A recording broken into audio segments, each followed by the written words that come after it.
I beg to move that leave be given to bring in a bill to clarify the law relating to abortion on the basis of sex selection and for connected purposes.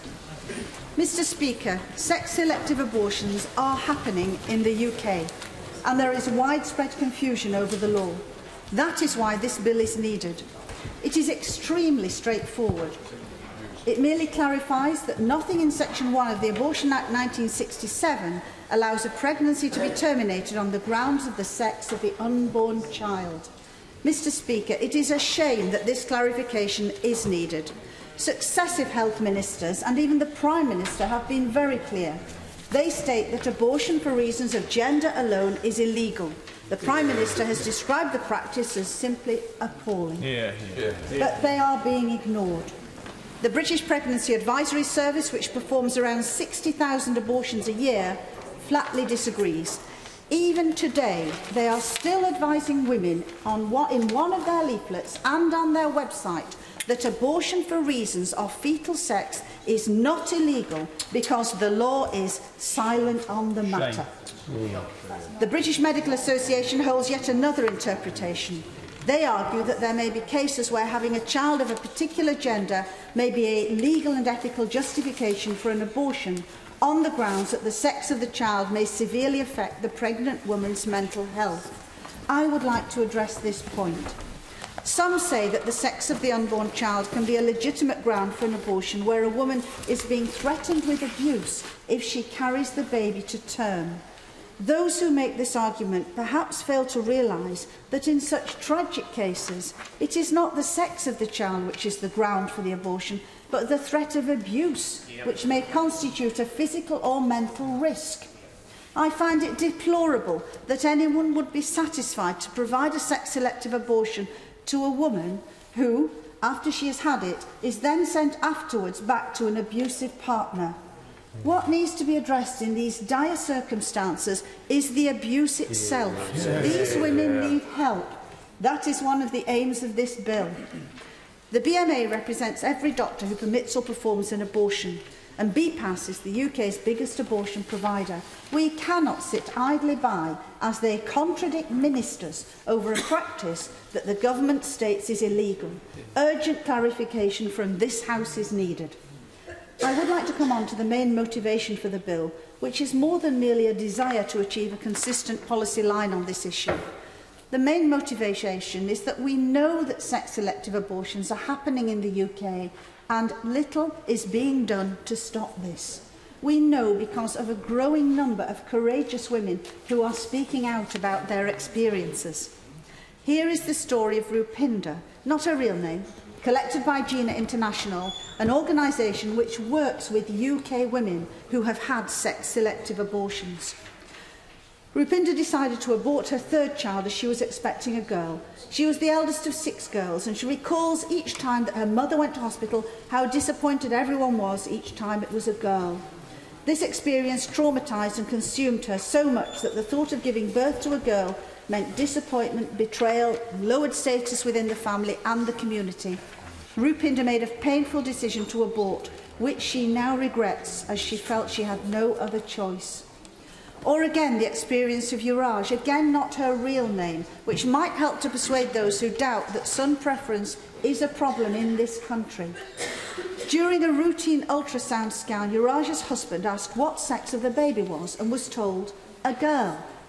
During the drive home, there was pin-dropped silence in the car. When they arrived home, Yuraj started to prepare the evening meal in the kitchen, trying to silence her daughter at the same time as she was crying.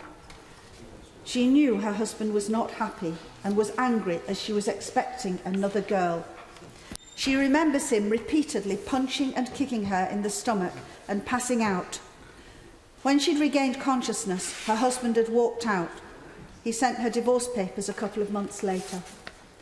But despite this, there are still those who claim that there is no evidence for the practice.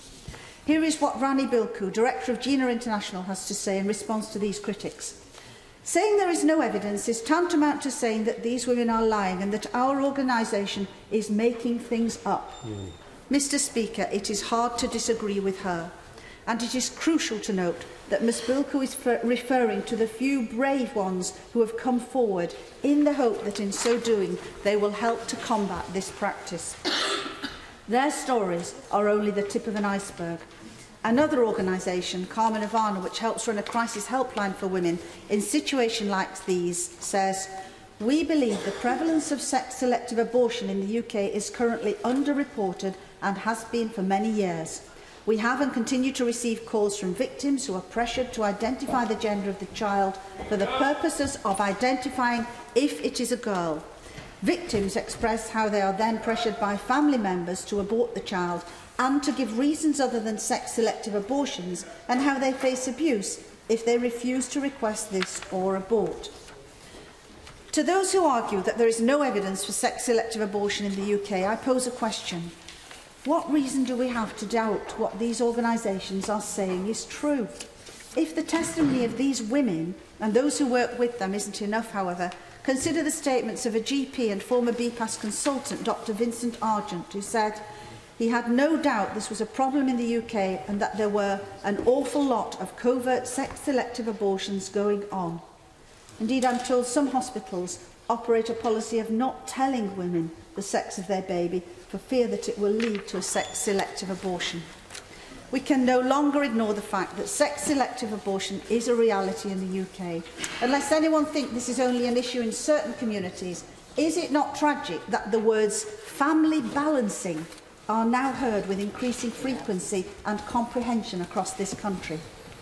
Thankfully, at the moment, countrywide analysis of birth data do not seem to show significant gender imbalances, but this is happening, and surely we cannot be saying that we will do nothing until the statistics show a national skewing in gender ratios as in other countries. That would be wrong. How many more women have to come forward before we take action? I believe that the time at which the government support should have been offered to women, like the ones I've talked about, has passed long ago, and that's why I and other colleagues have brought this bill to the House today. It's supported by 11 female MPs from all sides of the House and supported by a large number of further MPs, and I'm today wanting to place my thanks on record to those MPs. One is limited to 11 MPs for the number who can sponsor a bill jointly with the person who is promoting it. But I do want to give my thanks to the MPs for Stoke-on-Trent South, Linlithgow and East Falkirk, Rossendale and Darwen, Dover and Deal, Chelmsford, Salisbury, Enfield, Southgate, Stroud, Daventry, Stafford, Wolverhampton South West, Harrow East, Sittingbourne and Sheppey, Tewkesbury, Calder Valley, Cleethorpes, East Lothian, Gainsborough, Reading, Pudsey, North Somerset and others, because all of them are supporting this bill, and I do want to sincerely thank them for that. Clause 1 sends a clear signal that abortion for gender is not permissible under UK law, clearing up considerable confusion. Subsection 2 of that clause makes it clear that the clarification only relates to sex-selective abortions, therefore putting the bill squarely in line with the government's interpretation of the Abortion Act 1967. Clause 2 obliges the Secretary of State for Health to ensure the law is being upheld. This will enable the government to think about ways to help women like those I have mentioned. In a month where the UK has dropped out of the Gender Equality Top 20 for the first time, it is a damning indictment of our commitment to female parity that we allow national institutions to contradict the government on an illegal practice that predominantly affects girls. Even worse, we are choosing to ignore the evidence of women who have gone on record and who have suffered under this appalling practice. This has gone on long enough. We must now act. As an independent editorial said in January, sex-selective abortion is barbaric and socially destructive.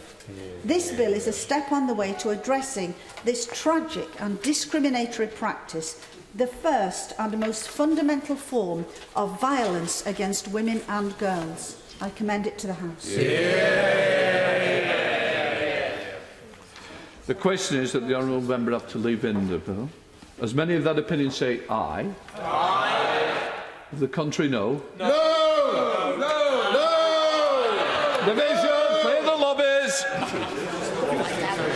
The ayes to the right, 181. The noes to the left, 1. The ayes have it. The ayes have it. And look. That's why we're bringing in the bill. Well, it was. Steve Baker, point of order. Deputy Speaker, on a point of order, I'd like to say that in the last... Let's just finish this bit off and then it'll be easier one. Right, as we're part way through, I think it'll be just easier. Who will prepare to bring in the bill? Rosie Cooper, Ms Mary Glindon, Kate Hoey, Pauline Latham, Naomi Long, Fiona McTaggart, Cheryl Murray, Tessa Munt, Caroline Noakes, Sarah Tether, Dame Angela Watkinson and myself, sir.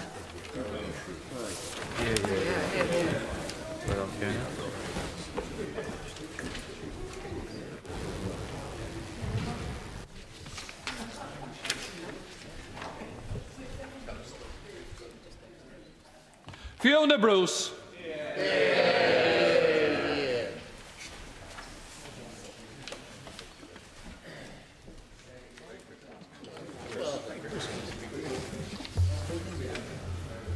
Thank you. Abortion Sex Selection Bill. Second reading what day? Friday, 23rd of January 2015. Friday the 23rd of January 2015.